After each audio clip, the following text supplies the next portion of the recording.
good evening. Usually saying good afternoon, good evening. I'm Dan Gibbons from the City Club of Chicago, and on behalf of our Board of Governors, including the one and only Rufus Williams, thank you, Rufus, for all the good that you do. On behalf of our board, welcome to City Club. Thank you especially to our partners today, and really many days over the course of a year, the Chicago Community Trust, and of course the MacArthur Foundation. So great to have you all in this room as a partnership, and this is a great example of what some of the new things that City Club is doing.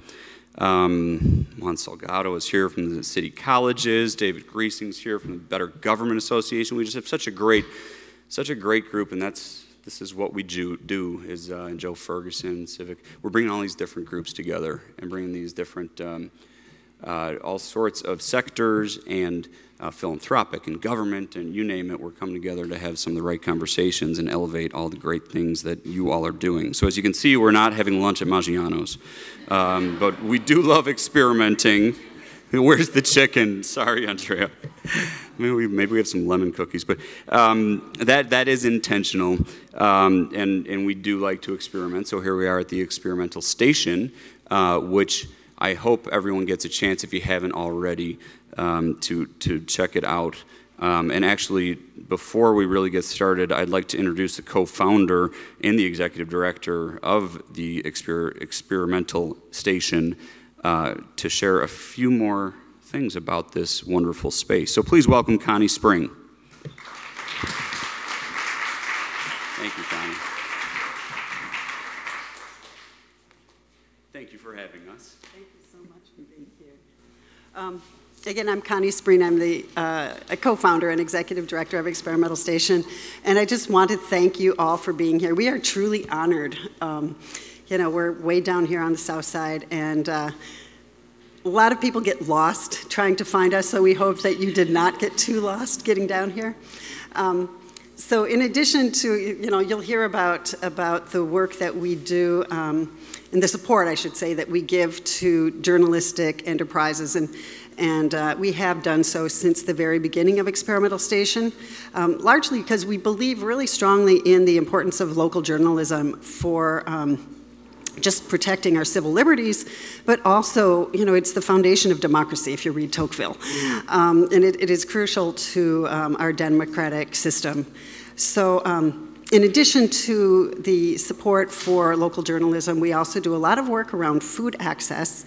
And if you have an opportunity before you go to check out some of the materials that we produce, one of the things that we do, we have a farmer's market that we started in 2008, and it runs every Saturday, 9 to 2, so we hope that you will come back for it. It is the best market in the city of Chicago. And we're the initiators in the state of Illinois of a program where we match links, or what is called SNAP, or formerly called food stamps. And so we were one of the first markets making an effort for local folks in our community to be able to afford the foods at our market. And we started in 2009 matching those SNAP benefits or link benefits. And we do now that for the entire state of Illinois. So it's turned into quite an amazing, wonderful program. And we also work with youth and do a lot of youth education. So, please take an opportunity if you have a chance to, talk to me, talk to our other staff, Corey Chapman, who's here somewhere. He's actually out at the moment recouping my cell phone, which I put on someone's car only a few minutes ago. So I hope to have that back. But again, welcome to Experimental Station. We are truly honored that you're here, and I wish you a pleasant time here. Thank you.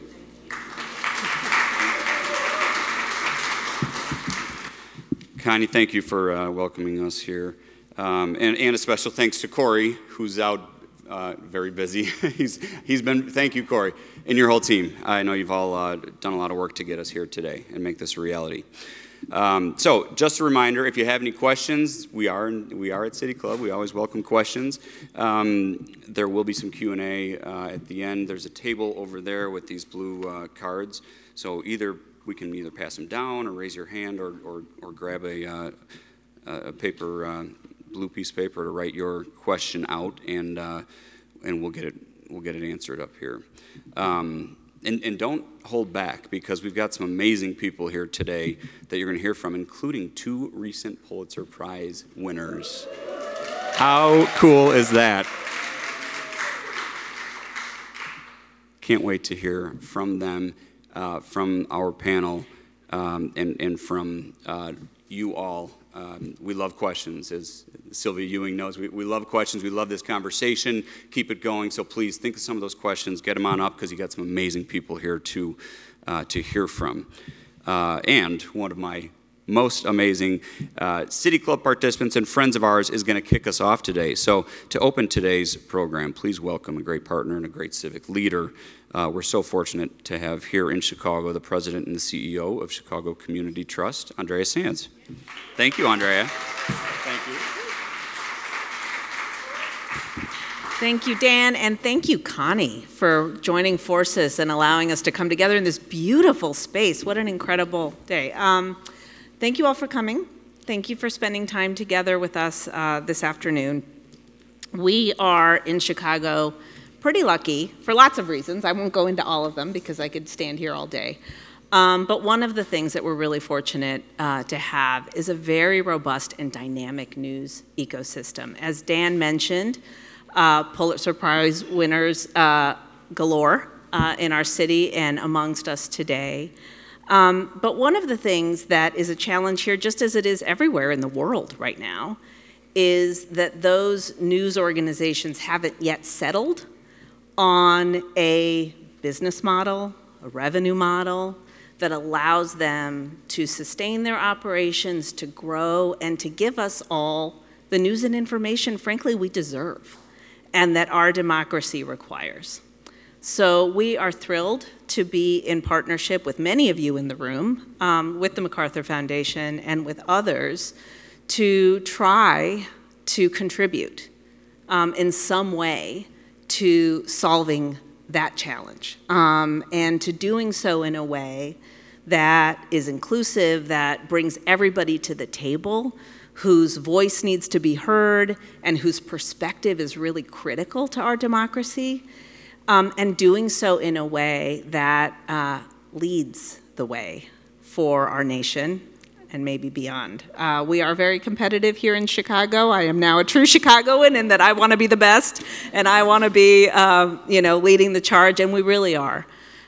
We hope that all of you are inspired by what you learned today to just roll up your sleeves with us and help create a news environment in Chicago that demonstrates that credible news, great information that both informs us and sustains our democracy, but that also represents the beauty, the complexity, the diversity of our city in a deep and authentic way, is sustainable, is worth investing in, is something that we can all be a part of. So big aspirations here. We are launching today in a celebratory fashion because we are celebrating the first 13 grant recipients of Press Forward Chicago. I think you can see them all here on the screen. We were thrilled to be able to support these organizations. Many are in the room today. And we look forward to continuing to partner with them as they then, grow together as a cohort of organizations that we can all learn from, learn with, and that can learn from one another. I am now going to skip to the meat of today's topic. We are really thrilled to hear today's perspectives. And to do so, as I said, in a way that nourishes our understanding of the current state of affairs in Chicago's news ecosystem, which is one about which we can have a lot of pride, and one that really raises a lot of questions about what the future of news holds. We hope to be able to help shape it together. And so now I'm just thrilled to call up to the podium to introduce the panel, great partner and friend, John Palfrey from MacArthur Foundation.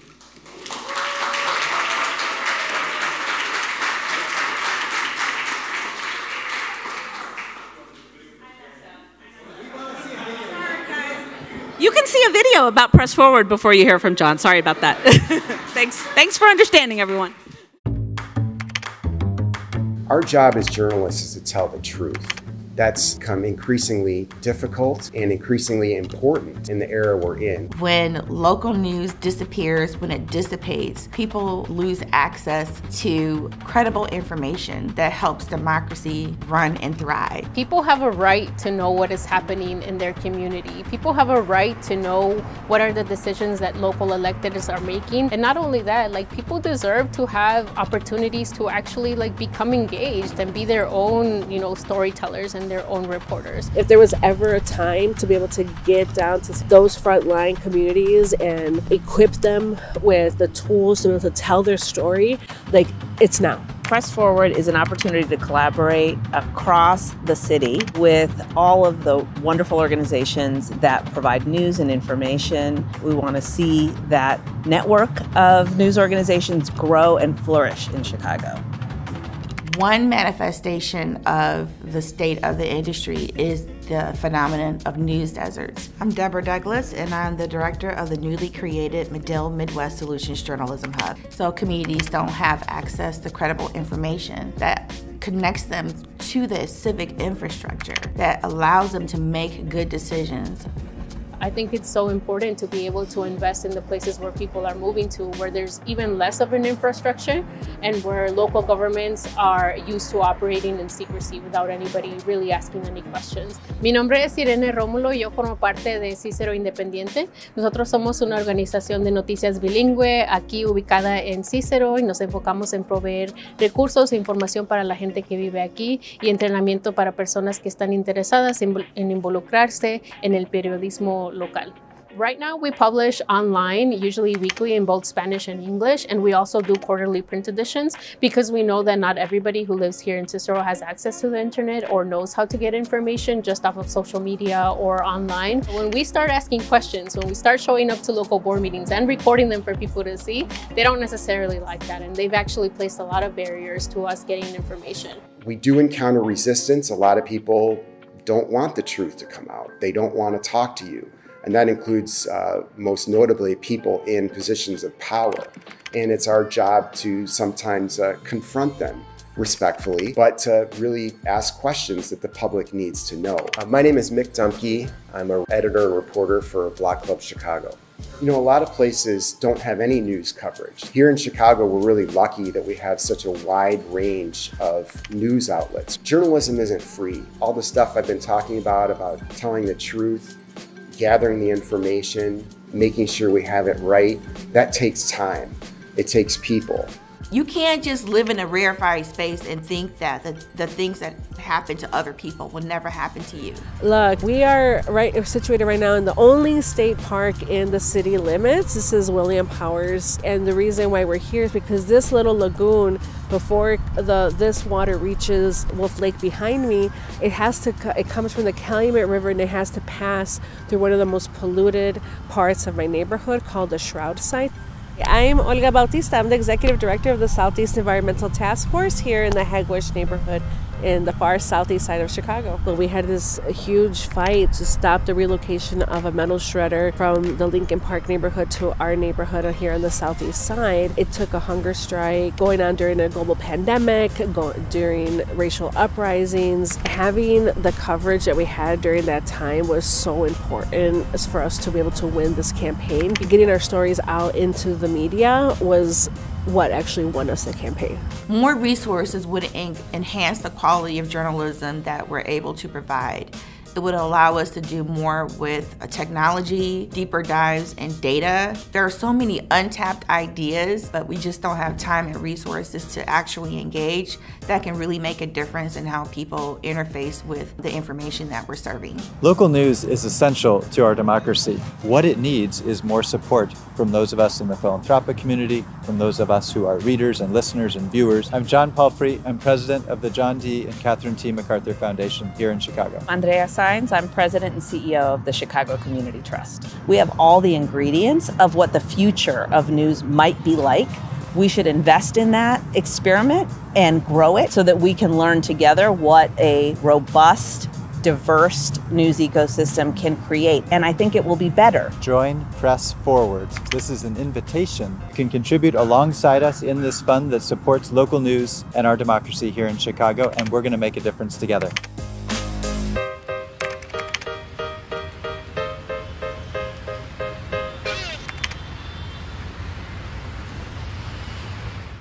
Good afternoon, everybody, and that was a fundraising video, if you didn't notice it. We are raising money for everybody here who is doing amazing work, and if you haven't given, give them money.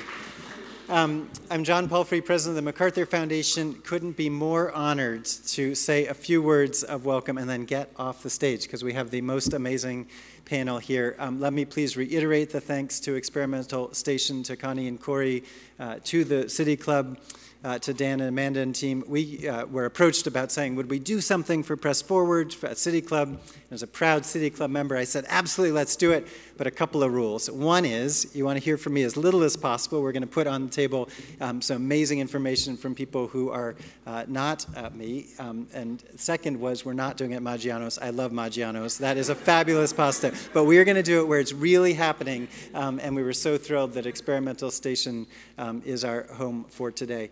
I just briefly want to put this effort into a national and international context, and then to hear more about Chicago. So a year ago, a bunch of us had an idea that it would be good to raise more money for local news. And I'm not going to talk about the crisis we are in. We're going to talk about solutions, opportunities, the awesome stuff. A year ago, though, there were 0 donors to Press Forward. Last September, we were up to 22 donors and $500 million nationally. $500 million raised nationally. Today, there are 61 donors to Press Forward across this country, and my goal is to have more than our fair share of that money land in Chicago. That's the game plan. And the way we're doing that, in part, is through Press Forward Chicago. The effort here to raise money, that's a $10 million fund right now. We'd like it to be more. But the most important thing, more important than the dollars and the money and so forth, although that is important, it really is to prove that Chicago can be the news oasis of this country when we're talking about news deserts. People are talking about news deserts. I don't want to talk about news deserts. Let's talk about the places where it's really happening, and that is right here, and not at Maggiano's. It's happening right here at Experimental Stations. Again, no disrespect, I love Maggiano's. Truly I do. But the point being that what is occurring in this building and in other buildings on the south side, on the west side, throughout our city in 77 neighborhoods, in Cicero next door and so forth, is a really important national story. It is showing what is possible if we have an abundance mindset, if we say we are going to fund this properly, if we are going to invest in this philanthropically, by subscribing, doing all the things that's not happening across the country. We're going to do it in Chicago, and we're going to show what happens. And what happens is that a 10-person organization right here wins 2, not 1, 2 Pulitzer Prizes. That's what happens, right? That is an unbelievable thing.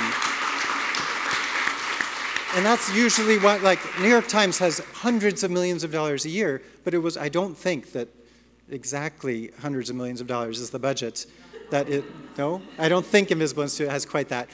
We're enthusiastic supporters, but not at that level. And is there anybody in the building who's celebrating a 6th birthday today? Is any 6th birthday celebrators? Yes, Block Club Chicago is 6 today. Incredible, incredible national model. We could go on and on. We're about to hear more from an incredible group of people who are showing what it means to have a national model right here in Chicago. And I hope that whatever your role is, City Club member with a big pocketbook, or you are somebody who has been for many years making it happen on the ground in Chicago in whatever your field is, or you're one of the people who are redefining what local news can be in America, we need to link arms and make this the most amazing story we possibly can right here in Chicago. And Olivia Obineme, I think, is going to come up and lead an amazing panel. I am not going to introduce the panel because they're going to do that. I learned, Olivia, in the research for talking about public narrative, that it was started with a grant from the MacArthur Foundation some years ago, and we could not be more proud that decades later, here we are celebrating together. Olivia, please bring in the panel, and thank you so much.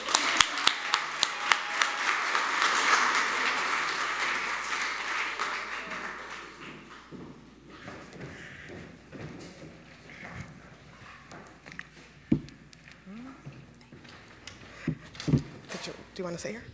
Thank you so much, John, Andrea. Thank you to everyone that was able to put all of this together and gather us busy folks to come on board and talk to you all about news sustainability. I will sit down soon. I can't believe actually this is a little bit too short for me. But can you raise your hands if you have more than $1 million? Damn.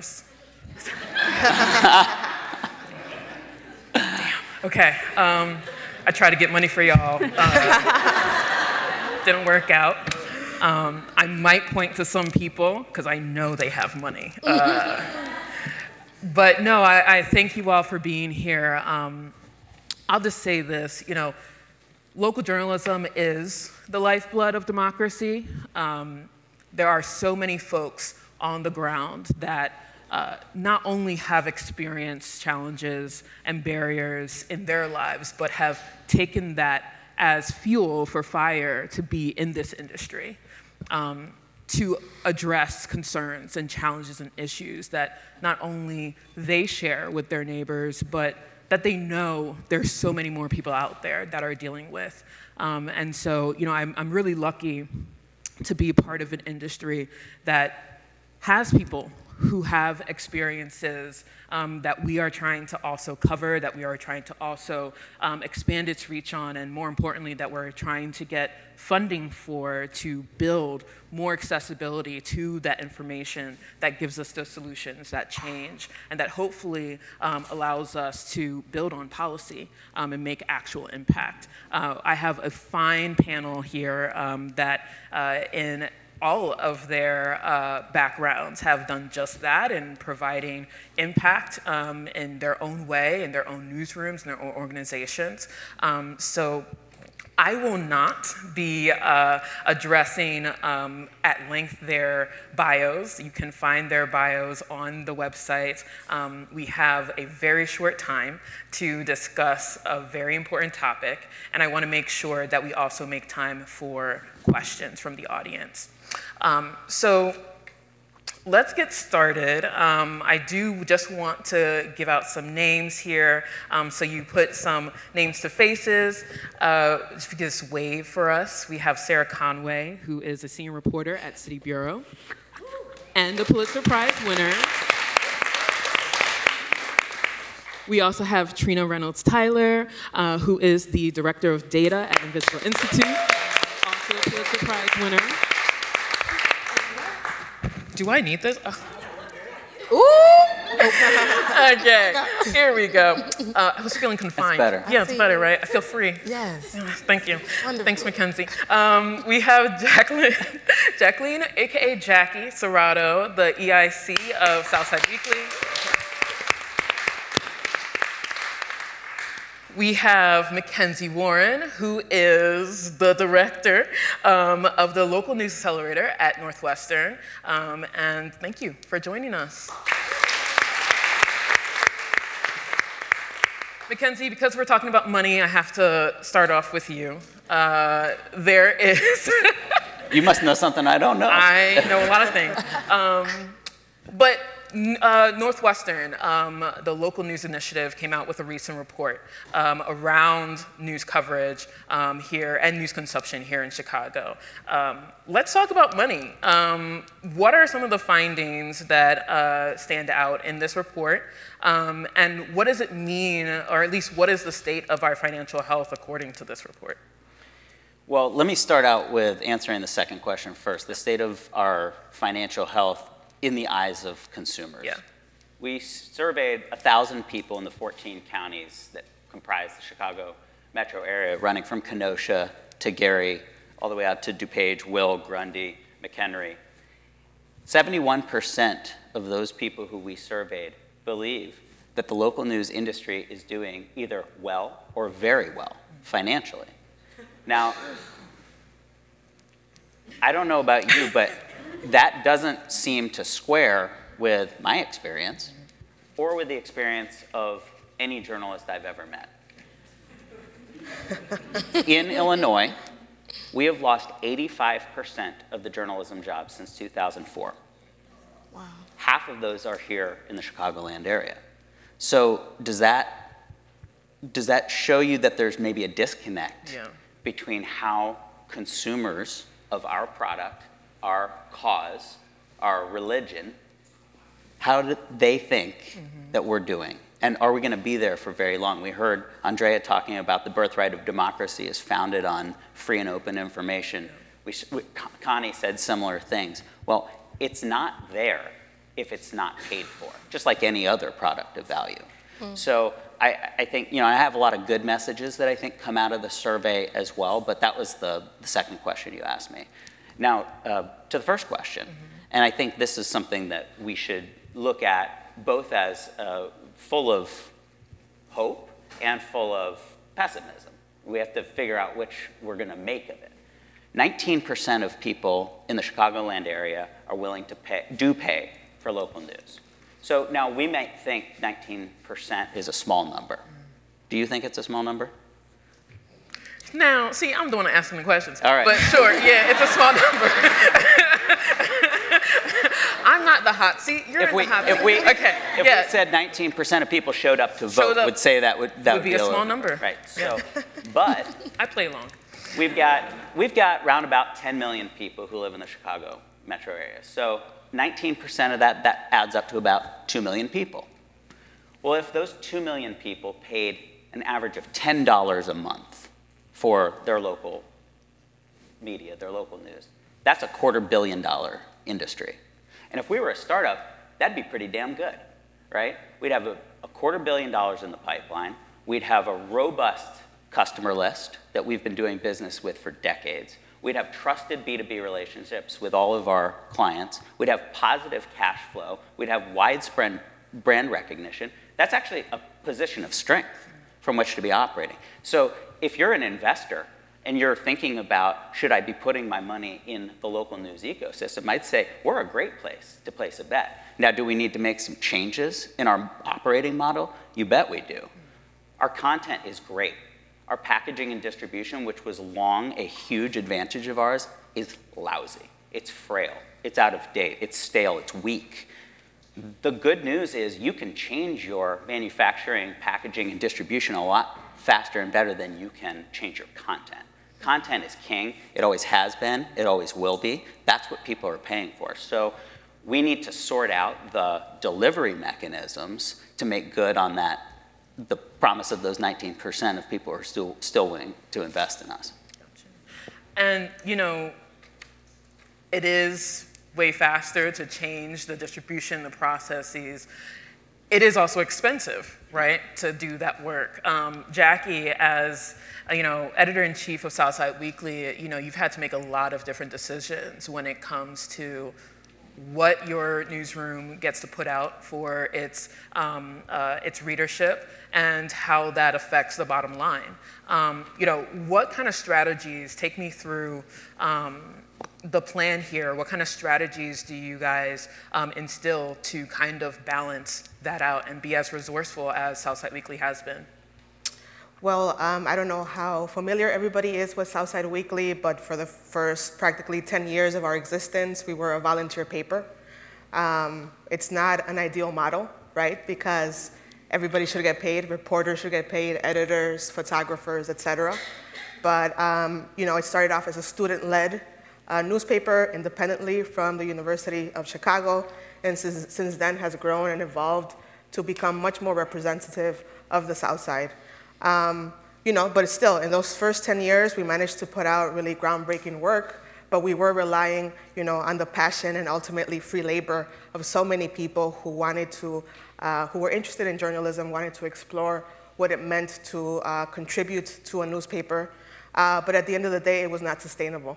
One of the great things of having a volunteer paper, though, was that we had more hands on deck. People were coming in and out, trying new things, experimenting, seeing whether they like to write or whether they like to edit, or learning even how to collect data and do data analysis, right? There were many aspects of the work that we were doing that were of interest to a lot of people.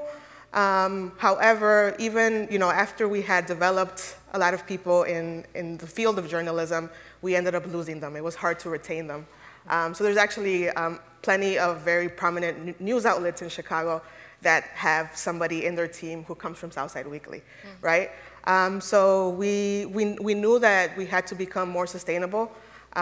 We were very much relying on advertisement dollars, individual donations, right? But there's only so far you can get with that. So lately, you know, we've had more philanthropic support, and that's been great because we have recently transitioned from being a volunteer paper to being a paid paper. We are now paying everyone.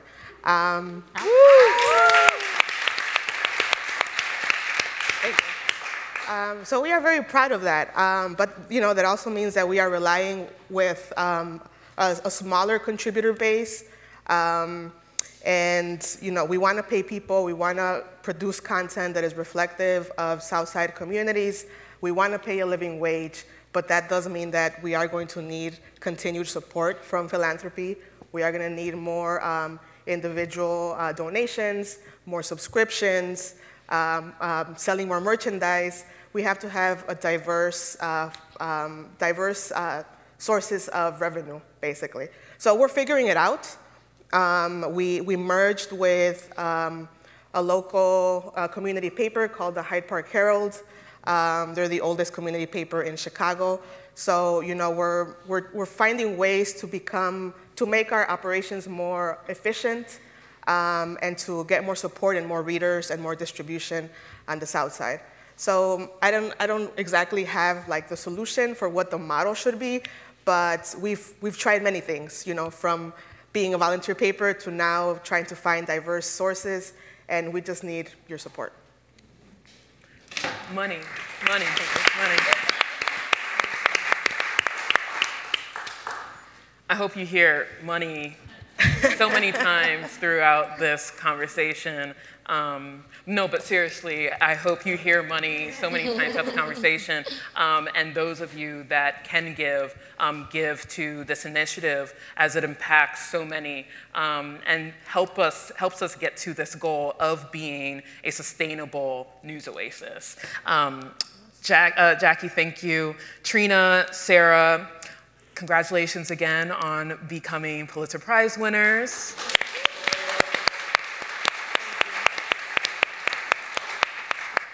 And in the midst of all this celebration, of course, of being recognized for, you know, such enduring work, it came with a lot of challenges. Can you tell us about, you know, what it took to put together this enormous and painstakingly, I think, hard investigation about missing girls and women in Chicago? Thank you so much. So to start us off, I feel like I want to take us back years when Sarah and I first met, back when I started as an AmeriCorps member at the Invisible Institute. I think I started in 2016. I think I met Sarah 2017. I remember back when Southside Weekly's floors were being redone by Myra and Harry, like they were like on their knees. And it really is, and I remember when Harry Backlund and Daryl Holliday were in the Invisible Institute team meetings. And so the space has really been about collaboration from the very beginning. But when I started at the Invisible Institute, I was primarily doing outreach for Citizens Police Data Project, but I was particularly interested in sexual violations by police. We had the Citizens Police Data Project. There's this issue with primary categorization, which means if you see one complaint, you might not see all of the allegations attached to it. All that's to say, it led me down the path of going to graduate school at UChicago, getting my master's in public policy, and pursuing a machine learning project called Beneath the Surface, where we parse through narrative text from police misconduct records in order to identify other types of contexts of police violence that folks are not necessarily talking about. In that project, you know, led over 200 volunteers to generate training data, which labeled police misconduct records as relevant or not relevant using the binary system, but also did a lot of community engagement, which ultimately led to this cluster of complaints related to missing persons cases. Many people, meaning primarily Black mothers, talking about their Black children, naming frustrations they had with the way that Chicago police handled their missing persons cases. A DCFS worker saying a law enforcement prematurely closed a missing persons case. And so in June 2021, reached out to Sarah Conway here, who I met through City Bureau when we were all still in the same building. And I said, you know, let's get together. I think that's when we first went to the March for Missing and Murdered Women and Girls. So it's been a collaboration of some pre-reporting for about a year, but then some like full-time reporting that started at the top of 2023. Yeah, and it's interesting being in this room because my own journalism career really started here, literally in the corner over there. Bettina Chang, who used to be with City Bureau, had a table. I had gone to City Bureau's public newsroom that was held in this room, really hoping to get into the journalism industry. And both of our newsrooms have always been rooted in involving Chicagoans, oftentimes impacted people in making the news itself, helping people understand their information needs and driving them towards it. So when Trina approached me, I had known Trina from mutual aid, food distribution. I had seen her at Invisible Institute. You know, I knew the work that Invisible Institute had done and the character with which they do it. And so it was such an obvious yes to work together in collaboration on this project. So to the challenges, okay, because there were many, right? Because at the top of the project, I had pulled missing persons records for some years. Like I started 2019 just like looking at open cases, and I had been FOIAing, but we had all of this data, but we hadn't spoken to people, right? So there's over the past 2 decades, you know, over 300,000 cases, and then we FOIA'd for a bunch of the same records to see if they had been leaving out records, because they do. And you know, we had to talk to people in order to validate that information, right? Like I said earlier, when you're looking at large data, and I know we're entering that digital world, we're talking about AI and news, you know, it's really important that we bring it back to the source, right? The person who was the reason for the creation, the generation of that data point. And once we began talking to people, we began to see massive, you know, gaps in what was being reported versus what was reality. And so that first challenge really was talking to people.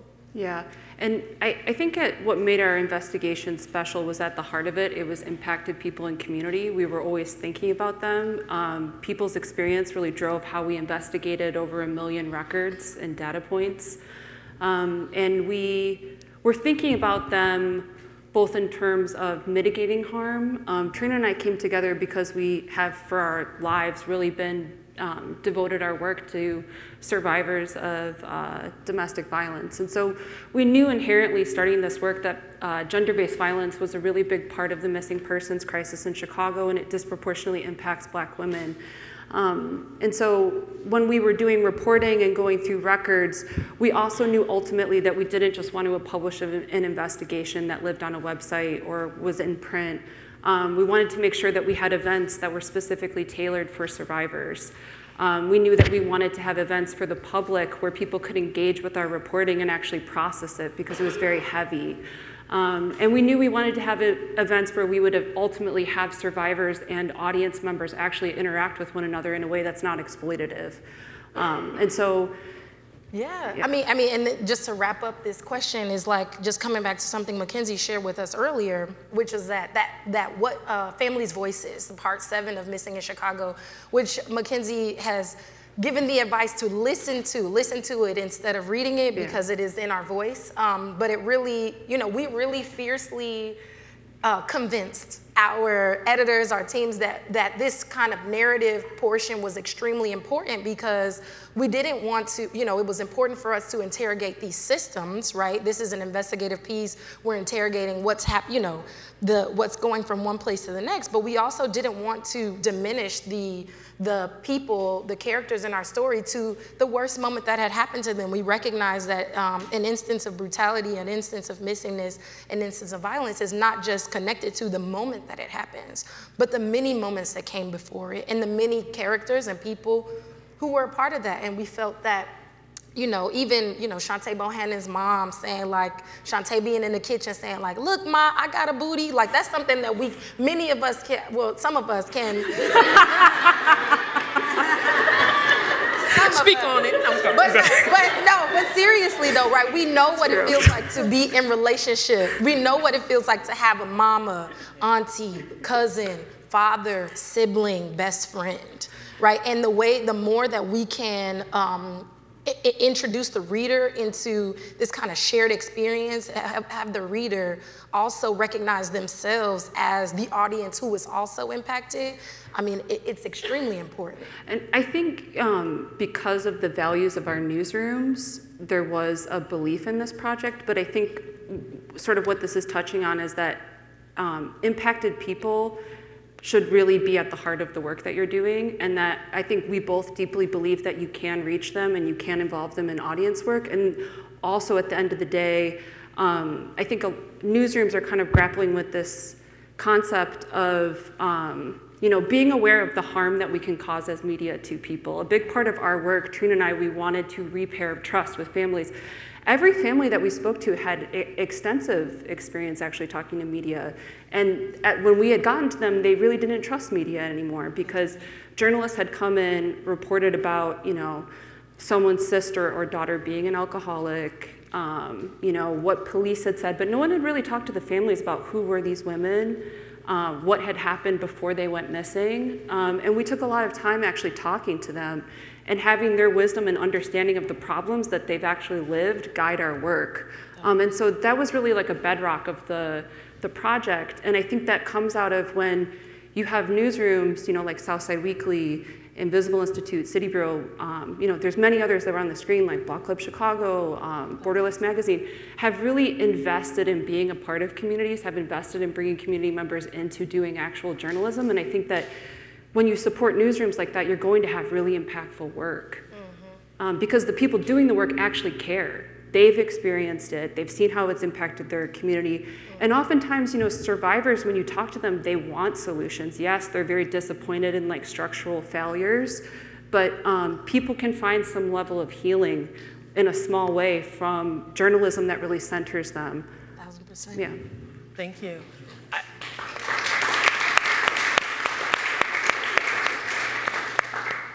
What both of you shared and that what's being reported versus what's being lived, there's a huge difference, or there's been a huge difference in terms of media coverage. And so there's been a lot of studies around, what does harm look like? How do we repair trust and rebuild trust? A lot of that takes initiative. A lot of that takes different projects, different ways of engagement, and all of that takes money.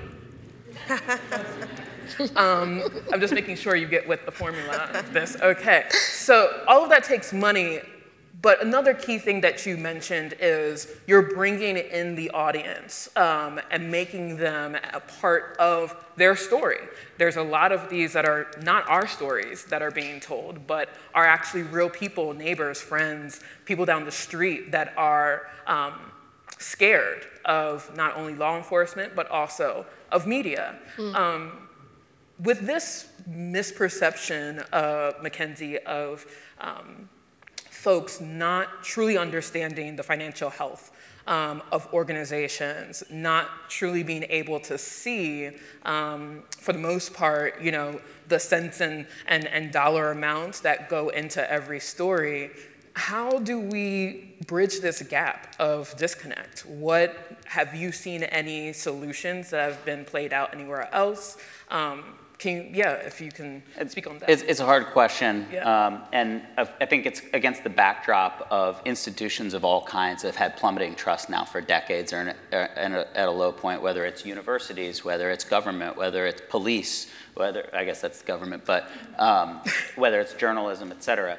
So, but according to our study, 88% of people in the Chicagoland area have never met a journalist. So I think it might start with, you're not a remote character. You're not a byline, faceless person who does stuff to people, right. But you're actually a member of this community here too. So I think that's one thing that we can do. Where's Tracy Bame? Right?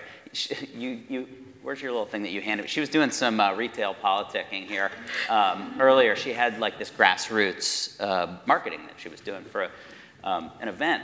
And it's like, that's the kind of thing that we need to get out from behind like the screen and get in the mass distribution and actually talk to people and get them to show up to our event and to see us in action and to be a beneficiary of our cause, to get into a discussion or a debate, to learn a little bit more about our craft. I mean, you know, it's staggering.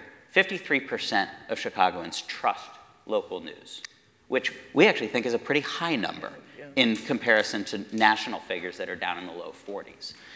Well, what if they learn about the process that these people have gone through to get their stories, about the pains that they've taken to identify the signal from amid the noise, to feature the authentic stories, not just the legends, to put names and faces to these trends and movements, and to be able to feel it a little bit differently. I think we don't do a good enough job of that. So I think there would be a little bit more of the retail politicking and the grassroots marketing that Tracy inspired me with today that could be part of the solution. Okay.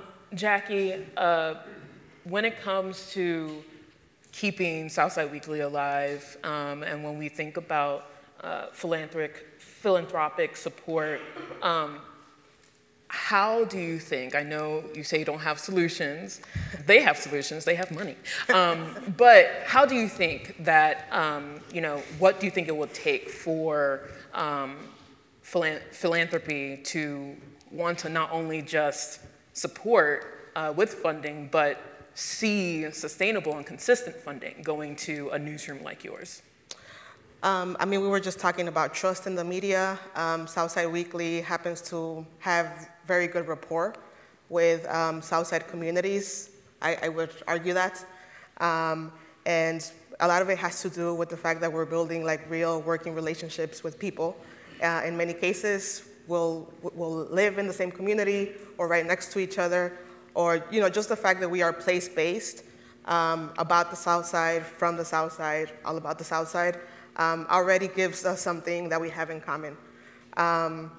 We have different pathways for people to get involved at Southside Weekly. One of it is like a very fun initiative that we call Best of the South Side. It's a special issue that we've ran for more than 10 years, where we recruit writers from different neighborhoods so that they can write about the things in their neighborhood that they would like to promote or show some love to. And oftentimes these writers, they do not come from journalism school, they do not necessarily have the credentials or the skills yet to write a story, but then we pair them up with an editor. They go through a fact-checking process, they learn journalism guidelines that eventually gets them published. And I feel like this initiative really makes people feel seen, feel heard, like they actually have a platform for their voices and their lived experiences. So I think that's just one of the many initiatives that I think really has helped us become trusted in this part of the city. We also work very closely with local artists, local media makers, culture makers. And I think that goes a long way because many times we don't really have to try too hard to do outreach because people come to us on their own and we're willing to meet them where they're at. So if they don't have that specific skill that they're looking for or that they need to tell a story, we'll make sure to create a workshop around that or pair them up with the person who does have the knowledge that it requires. And through trial and error, through multiple drafts and a lot of meetings and a lot of processes that we go through, we get people published. Everyone from high schoolers to people from city colleges to our elders. Everybody has a voice. And we allow people to do a combination of creative writing if that's what they want to do. So we do have people who they just want their poetry published. In other cases, people will submit like a column or an op-ed. But we do try to focus on traditional reporting, making sure that all the facts are there. Every single story goes through a fact checker. So we really want to make sure that the story that the content that we're putting out there is reliable, relevant, credible, and that it connects to people. Great. Thank you, Jackie.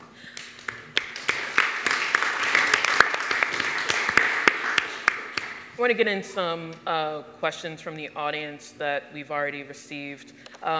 This comes from Betsy Leonard of Kartemkin Films. Hey, Betsy, where's Betsy? Hey. Betsy's question is, how do you partner with other independent media to magnify reach, engagement, and impact? Ooh. Oh my goodness, okay. So much stuff, okay. I think you see one another as not competition, but how can you resource share in a genuine way? Exactly. I think one of the things I was really hearing when you were speaking, Jackie, is that trust and relationships are actually built over time. And I think collaborations are where you can pair up and just resource share between newsrooms, that your objective is actually just doing really good work in what the story is or what the project is. And I think when you focus on that, some of the other challenges can kind of melt away. I mean, it's like, for example, in Missing in Chicago, you know, some of the things that we did were like the reading groups where, you know, we recognize it's a 7-part series and it's actually quite dark, right? So bringing people together to read it over time. We did a public newsroom at City Bureau at their offices. I remember learning like, okay, at the end, this is what you say. Like it was like a bit of development for us as journalists, as we are doing this different type of public facing kind of work.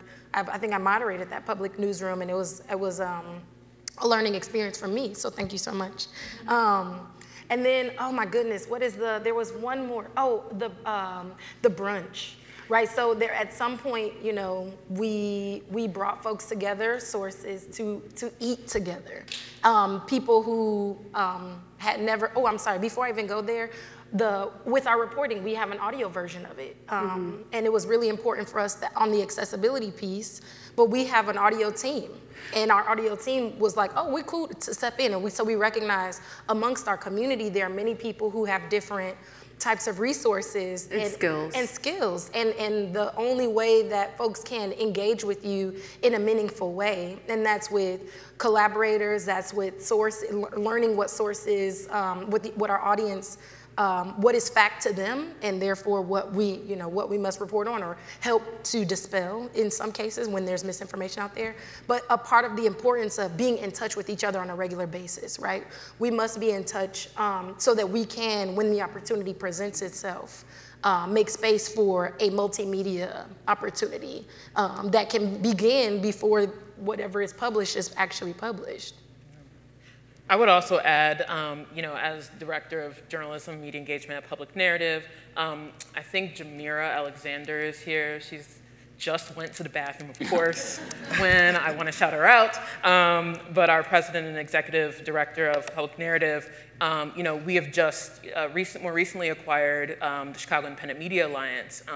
And that, founded by Tracy Baim and steward before us by RICJ, was meant to bring together organizations that are like-minded, AKA their bottom line was, we want to collaborate. We want to be in partnership. We want to do it for the better of our city. And that's through the activation that gets inspired and that gets encouraged for our plethora of readers. So, there are also independent media resource organizations that are also hoping to add to the pot of extending the longevity of different organizations, but more importantly, the people that are actually doing the work.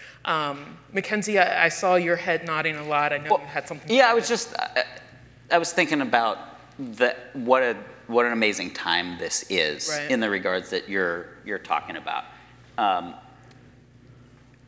don't know if this is exactly the right analogy because I'm not like I don't work at the Forest Service, okay? Okay. But like when there's a forest fire, sure, and the old growth forest burns down, it like seems catastrophic, except for in its place, all sorts of interesting new stuff grows, and new animals get to come in, and the soil is renourished, and it doesn't take very long for new stuff to start sprouting, and it's different. It's different because there's new access to water and light and wind and all the rest of the things that were not present when the old growth forest was there. And I think we're kind of in that moment in time right now. And that's a good time to be an investor, by the way. So in Chicago, we have 108 independent local media sources that are doing original reporting. That we know of. That we know of, thank you. And I'm sure it's many, many more. Right. And again, this would have to have a that we know of clause to it, but I don't think 5 and 10 and 15 years ago the conditions existed whereby 108 organizations could thrive in that way. And because they're each expert in a different neighborhood, in a different subject matter, in a different cause, in a different et cetera, et cetera. And what we had before was these kind of monolithic, like a little bit of something for everybody, but not anything of great value to anybody kind of solutions. And so I just think like this is actually a pretty opportune moment. And what you were saying made me think of that. Yeah. We are a little over time, but I want to have one last question for everyone to answer briefly. And that question, of course, is, what makes you hopeful about the future of journalism in Chicago, local media, the people who are learning to get into the industry? What makes you hopeful about the future here in Chicago? I'll kick it off with Trina. Okay, sounds good. So, what makes me hopeful is this opportunity to speak with potential funders, people who are talking to young journalists, people who are journalists themselves or journalism adjacent about the importance of, funders trusting the process of what we're working on and not trying to put the pressure on the productivity of the thing. What Sarah and I did, it was extremely heavy, and there were some times where we needed to really take a step back and rest. There was a moment where we had to take long walks, where we shed some tears, and our collaboration makes me extremely hopeful. And again, just the opportunity to share with you all the importance of, investing in journalism, but not just the end product, but understanding what our process is, how we get to this place, and the fact that it really, really does take time and resources in order to get it done. So that's my hope. Great. Sarah? I think what makes me really hopeful is seeing that we have such a diverse group of independent newsrooms in Chicago that all in their different way are really doing impactful work and actually involving Chicagoans and community members in doing that. I think that is something that it takes resources and a lot of time, but it's really, really important and it has a huge impact. I mean, look at Southside Weekly. Also, shout out to Jackie who did Facebook Live. I work with a lot of fellows at City Bureau, and that's the thing about the news ecosystem in Chicago is, like many industries, we all know each other and we actually all support one another and really collaborate. I'm even thinking about, I worked with fellows one time who were doing reporting on Little Village, and Jackie just literally opened up the Facebook Live in a very important community Facebook group that Jackie has run. And I think that those types of collaborations that are they're small and they might not end up in an impact report, but they're really the bedrock of the work that we're doing, because the local media in Chicago is really actually invested in Chicagoans. Everybody's always talking about Chicago's the greatest city in the world, obviously, duh. But it's because of the people, that's what makes this city great. Not really the institutions or people in power, these things, it's the people.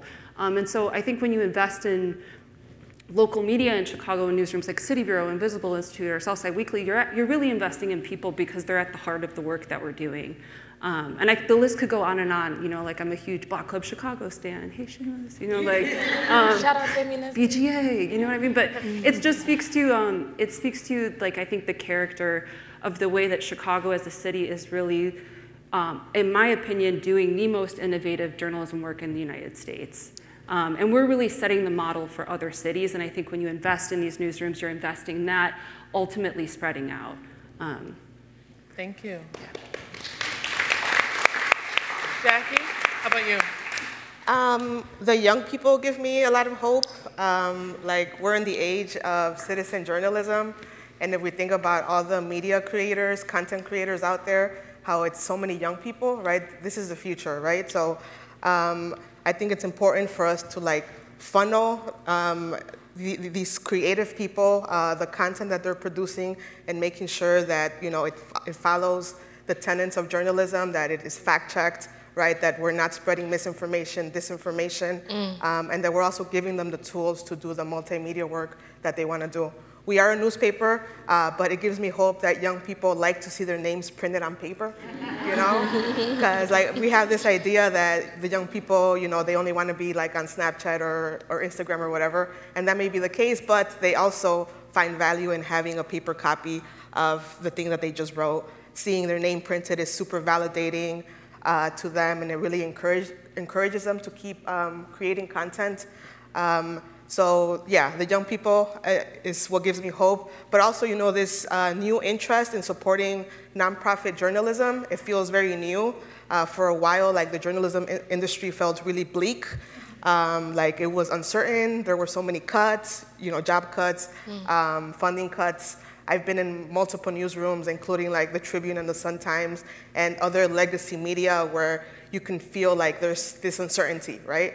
But at the same time, there's these young people on the sidelines doing their own thing, creating their own thing. So if we just nurture, these kids, these young people, and create spaces for them to come together and produce, I think the future of journalism is bright.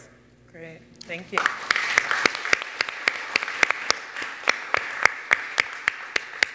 Last but not least, Mackenzie. Well, two answers. One comes from our study, and then one's a little bit more macro than that.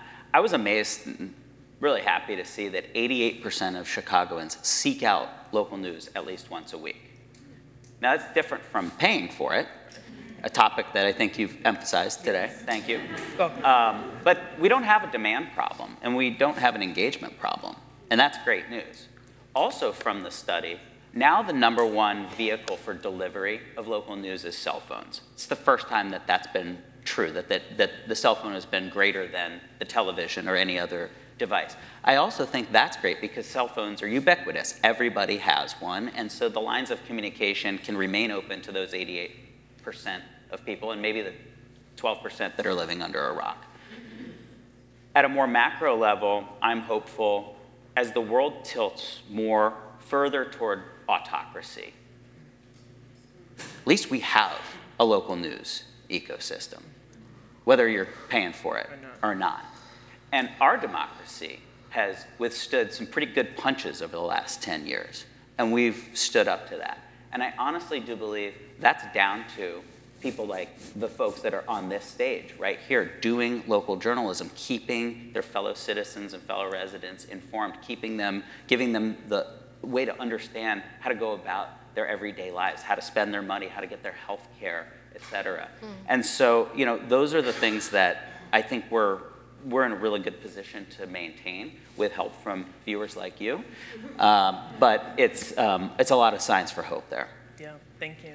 So what I've heard is it takes people, inclusive of young people, it takes trust, it takes resource, it takes collaboration, it takes interest, and it takes time. And in order to do all of that, it takes money to make all of those things happen.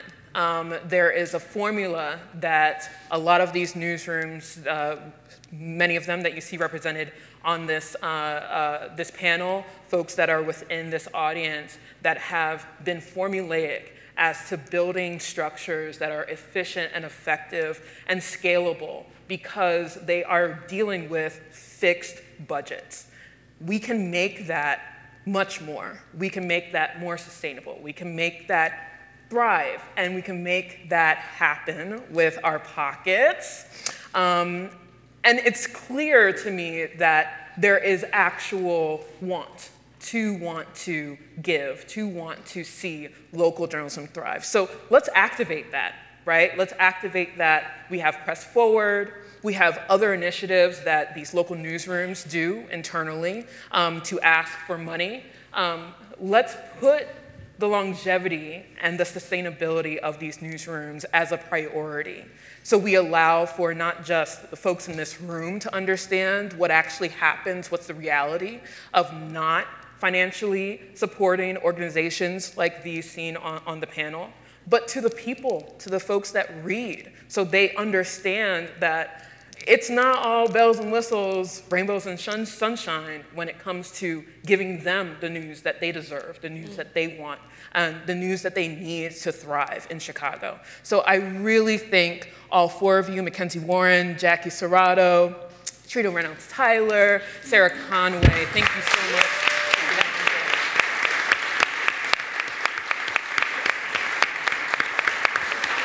And thank you, Olivia. Thank you for guiding us down that incredible discussion. This is City Club. This is Chicago, right? It's collaboration, not competition. Right. Like Sarah said, it's trial and error, multiple drafts, but eventually the success, like we've seen with all of you on this stage, and then taking that success, figuring out solutions to go lead the nation like Chicago has done for so long and will do for so many more years with all these young people leading by example for the right reasons. Thank you all for being here. Thank you, MacArthur. Thank you, Community Trust. Thanks again, Olivia, for leading this discussion. Enjoy. We've got another half hour here at the experimental station. Enjoy. Take a look around, have a drink, and we'll see you all back at City Club soon. Thanks.